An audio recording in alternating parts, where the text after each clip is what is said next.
Hello everyone, welcome to MS Study गुरु।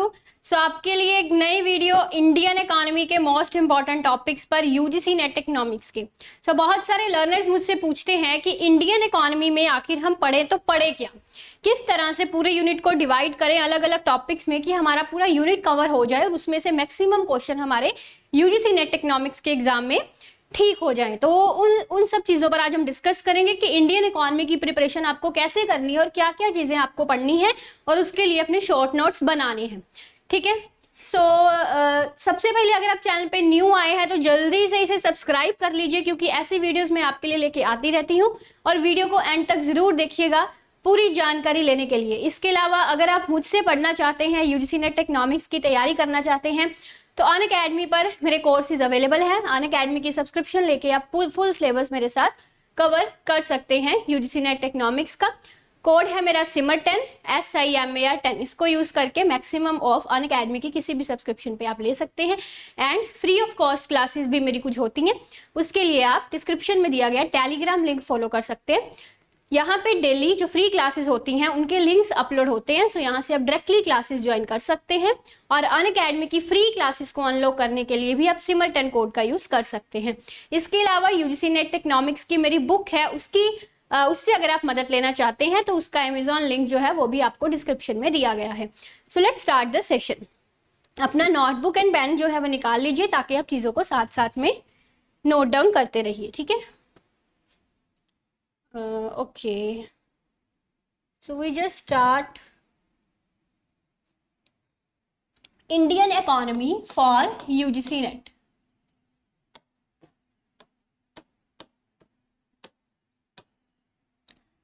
तो बात कर रहे हैं हम यूजीसी नेट की स्पेसिफिकली। तो इसमें आप सबसे पहले हम बात करते हैं एग्रीकल्चर सेक्टर की। एग्रीकल्चर सेक्टर में आपको क्या क्या पढ़ना है। लैंड रिफॉर्म्स से क्वेश्चंस बहुत आते हैं। आपको बेसिक चीजों का मीनिंग यहाँ पे क्लियर होना चाहिए। कंसोलिडेशन ऑफ होल्डिंग्स क्या होती हैं, सीलिंग्स, जमींदारी सिस्टम, लैंड रिफॉर्म्स में ये सब चीजें अगर आप पढ़ें तो आपको क्लियर हो जाएंगी। और ये चीज आपको किसी भी इंडियन इकोनॉमी की अच्छी बुक से मिल जाएगी जो आपने अपनी मास्टर्स में पढ़ी है। हालांकि जो टीयर जेन की बुक्स हम अपनी बैचलर्स में पढ़ते हैं उसमें भी आपको ये टॉपिक अच्छे से मिल जाते हैं। अदरवाइज मास्टर्स में आपने उमा कपिला या मिश्रापुरी, रमेश सिंह ये यूज की होंगी, इसमें भी ये टॉपिक्स मिल जाएंगे। तो आपको पर्टिकुलर कोई नई से बुक लेने की जरूरत नहीं पड़ेगी। ठीक है। तो एग्रीकल्चर से आप बेसिकली लैंड रिफॉर्म्स, आपको जो हमारी agriculture policies time to time आती हैं, लेटेस्ट रिफॉर्म्स एग्रीकल्चर में आते हैं, जैसे किसान सम्मान निधि हो गया है ना। तो इस तरह के रिफॉर्म्स जो हैं वो आपके आते रहते हैं। किसान सम्मान निधि हो गया, या फिर इसके अलावा आपका फार्मर्स को लेके जो हमारे किसान क्रेडिट कार्ड आए थे, है ना। इस तरह फार्मर्स को लेके या एग्रीकल्चर को लेके जितनी भी हमारी स्कीम्स आती हैं वो स्कीम्स आपके लिए बहुत इंपॉर्टेंट है, वेरी इंपॉर्टेंट फॉर यू। ठीक है। So all the schemes related to agriculture. आपको ग्रीन रेवोल्यूशन की डेट्स वगैरह पता होनी चाहिए, कब आई थी। और इसके अलावा अलग अलग रेवोल्यूशंस होती हैं, green revolution, white revolution, golden revolution, मैंने सारी आपको प्लस पर करवाई हुई है। पता होना चाहिए कौन सी रेवोल्यूशन क्या डिपिक्ट कर रही है। ठीक है। ब्लू रेवोल्यूशन होती है एक फिशरीज की, वो सभी रेवोल्यूशंस का आपको यहाँ पे पता होना चाहिए। ठीक है। इसके अलावा आप एग्रीकल्चर सेक्टर में एक दो चीजें और आपसे पूछी जाती है, जैसे कि हमारी जो लैंड होल्डिंग्स हैं उनका साइज, ठीक है, उसके बारे में क्वेश्चंस आ जाते हैं। लैंड होल्डिंग्स के साइज के बारे में वो थोड़े कंसेप्ट आपको पता होने चाहिए कि हम अपने लैंड होल्डिंग्स का साइज हमारे यहाँ पे कितना है और उससे हमें क्या क्या नुकसान हो रहे हैं। ठीक है। वो बेसिक चीजें यहाँ पर आपको पता होनी चाहिए एग्रीकल्चर में। इसके अलावा industrial and survey, industry sector में बेसिकली आपको क्या है, अभी मैन्युफैक्चरिंग सेक्टर में गवर्नमेंट बहुत अच्छे अच्छे इनिशिएटिव्स लेके आती रहती है, जैसे make in India initiative manufacturing sector से टारगेट था। इस तरह से मैन्युफैक्चरिंग सेक्टर में जो भी लेटेस्ट इनिशिएटिव्स आ रहे हैं, मेक इन इंडिया से लेके अब तक जितने भी मैन्युफैक्चरिंग सेक्टर को डेवलप करने के लिए गवर्नमेंट ने इनिशिएटिव्स लगाए हैं, वो सारे इनिशिएटिव्स यहाँ पे आपको पता होने चाहिए। प्लस इन तीनों सेक्टर्स का, एग्रीकल्चर, इंडस्ट्री एंड सर्विस, इन तीनों सेक्टर्स का share in GDP and share in employment ये आपको पता, अब आपको पता है कि एम्प्लॉयमेंट में शेयर सबसे ज्यादा सर्विस अपना एग्रीकल्चर सेक्टर का है, सबसे ज्यादा एग्रीकल्चर सेक्टर का है, और जीडीपी में शेयर सबसे ज्यादा सर्विस सेक्टर का है। ठीक है, तो कितना है ये शेयर, 1-2 सालों का आपको ये पता होना चाहिए फिगर्स। ठीक है, ये आपके लिए यहाँ पर इंपॉर्टेंट है। और पॉलिसीज मैंने आपको बता दी। इसके अलावा अगर बात करें हम लेबर रिफॉर्म्स से ना, आपको पर्टिकुलर ऐसे क्वेश्चन नहीं आते लेबर रिफॉर्म्स के बारे में, है ना।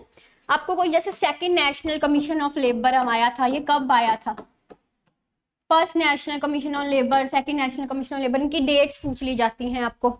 ठीक है, इसके अलावा आपको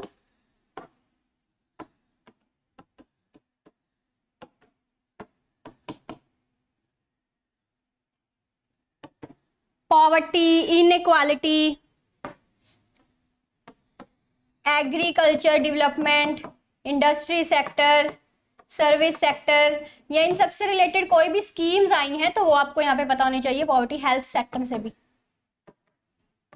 एजुकेशन सेक्टर। ठीक है, ये यहाँ पर आपको सारी पता होनी चाहिए। इसके अलावा आपके सिलेबस में एक बैलेंस ऑफ पेमेंट का टॉपिक है। बैलेंस ऑफ पेमेंट का टॉपिक हम इंटरनेशनल इकोनॉमिक्स में कवर कर लेते हैं। इंडियन इकोनॉमी में आप इसका करंट पार्ट करेंगे कि जैसे हमारा व्यापार, इंपोर्ट एक्सपोर्ट किन किन कंट्री से चल रहा है, किस कंट्री से हमारा व्यापार ज्यादा चल रहा है, किस कंट्री से हमारा व्यापार कम चल रहा है, वो चीजें यहाँ पर आपको पता होनी चाहिए। ठीक है, डायरेक्ट क्वेश्चन आता है इंडिया के।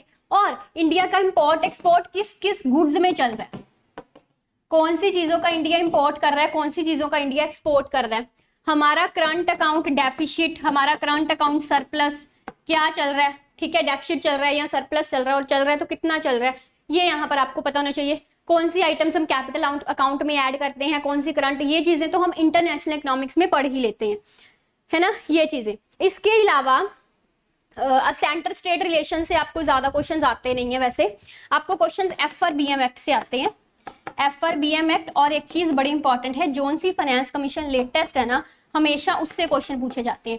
आज से 1 साल पीछे चले जाए तो 14th फाइनेंस कमीशन से क्वेश्चन आते थे, पर इस बार एग्जाम में आपको 15th फाइनेंस कमीशन से क्वेश्चन आया था। तो इस बार भी आने वाले एग्जाम में आपको 15th फाइनेंस कमीशन से ही क्वेश्चन आएगा, और ये मैंने आपको बहुत अच्छी तरह से रटाई हुई है, 15th फाइनेंस कमीशन। ठीक है, इसके अलावा करंट अफेयर्स में आपको यहाँ पर भी मैंने चीजें काफी बताई करंट की, है ना, वो आपको करनी है। Bank rate, repo rate, MCLR, CRR, SLR, fiscal deficit, revenue deficit, effective revenue deficit, primary deficit, ये सारे रेट्स आपको टिप्स पर होने चाहिए, टिप्स पर। These are very important. ठीक है, सारे टिप्स पर होने चाहिए, बहुत इंपॉर्टेंट है। इसके अलावा इंडियन इकोनॉमी में जितने भी एक्ट्स हैं, जैसे कि स्टार्ट हो जाओ प्री रिफॉर्म एरा से, प्री रिफॉर्म से नहीं ज्यादा आते वैसे, MRTP एक्ट वगैरह आ जाता है प्री रिफॉर्म से, MRTP एक्ट, कॉम्पिटिशन एक्ट, फेरा फेमा। ठीक है, ये सारे एक्ट्स की डेट्स, इस पर मेरी अलग वीडियो है, various acts and dates, YouTube पर भी मिल जाएगी फ्री ऑफ कॉस्ट, देख सकते हैं आप। ये सारे एक्ट्स, इनकी डेट्स, सेबी कब आया, ठीक है, मनी बैंकिंग में भी हम पढ़ते हैं, अलग अलग बैंक्स जैसे ICICI, IDBI, उनकी डेट्स क्या है। तो ये इसी तरह से सारे एक्ट्स और उनकी डेट्स, जितने भी एक्ट्स, मेजर एक्ट्स हमारे आए, जो भी पॉपुलर एक्ट्स हैं, उनकी डेट्स, उनके बेसिक एक आधा फंक्शन जो है वो यहाँ पर आपको पता होना चाहिए। This is very important for your Indian economy. Economic reforms से डायरेक्टली इनडायरेक्टली बड़े क्वेश्चंस आते हैं, हमको लगता है कि शायद नहीं आते। कुछ दिन पहले ही मैंने क्लास ली थी इकोनॉमिक रिफॉर्म्स वाली, उसमें मैंने डायरेक्ट आपको 5-6 क्वेश्चंस निकाल के बताए थे कि ये देखिए ये क्वेश्चंस आए हुए हैं एग्जाम्स में। ठीक है, तो इकोनॉमिक रिफॉर्म्स को अगर थोड़ा डिटेल में पढ़े, इसके लिए आप अपनी बैचलर्स की TR जैन की बुक भी फॉलो कर सकते हैं, सबसे बेसिक बुक, बहुत अच्छे से दिए हुए हैं उसमें भी इलैबोरेट करके, तो वहां से आपको क्वेश्चंस आते हैं एग्जाम में। ठीक है, तो मेरे अकॉर्डिंगली वैसे इंडियन इकोनॉमी के लिए आप जो भी बैचलर एंड मास्टर्स में बुक फॉलो कर रहे हैं, दीज आर सफिशिएंट। उसके अलावा आपको कोई अलग बुक फॉलो करने की जरूरत नहीं है। इसके अलावा इकोनॉमिक सर्वे एंड बजट पढ़ेंगे आप, पूरा नहीं पढ़ना, अपने इकोनॉमिक्स के पॉइंट ऑफ व्यू से जो चीजें इंपॉर्टेंट है वही पढ़नी है। ठीक है, इस पर मेरी भी अलग से वीडियो होती हैं। तो बजट एक चीज याद रखिएगा, सिर्फ लेटेस्ट ही मत पढ़ लीजिएगा, लेटेस्ट से 1 साल पहले का बजट जरूर पढ़िएगा, क्योंकि एग्जाम में आपको ज्यादा लेटेस्ट फिगर्स नहीं पूछी जाती। ठीक है, तो इसलिए करंट बजट प्लस एक साल previous budget and economic survey, सारा नहीं पढ़ना, बार बार बता रही हूँ, उसमें जो यूजीसी नेट आपके एग्जाम के पॉइंट ऑफ व्यू से इंपॉर्टेंट है वो चीजें यहाँ पर आपको फोकस करनी है और वही फिगर्स को आपको यहाँ पे याद रखना है। तो बस यही चीजें हैं आपकी मेजरली इंडियन इकोनॉमी की, इन चीजों को कवर कर लेते हो आप, इनके नोट्स बना लीजिए, इनको फ्रीक्वेंटली रिवाइज कीजिए, तो आपका इंडियन इकोनॉमी का मेजर पोर्शन जो है यहाँ से कवर हो जाएगा। सो होपफुली आपको ये सेशन अच्छा लगा होगा। अगर अच्छा लगा लाइक एंड शेयर कीजिएगा, चैनल को सब्सक्राइब कीजिएगा। अगर फेसबुक पेज पे वीडियो देख रहे हैं तो इसको भी लाइक कर दीजिएगा और शेयर भी कर दीजिएगा। और मुझसे इकोनॉमिक्स पढ़ने के लिए आप अनअकैडमी प्लस ज्वाइन कर सकते हैं मेरे कंप्लीट कोर्स के लिए। Thank you very much for watching the session. Take care, bye bye.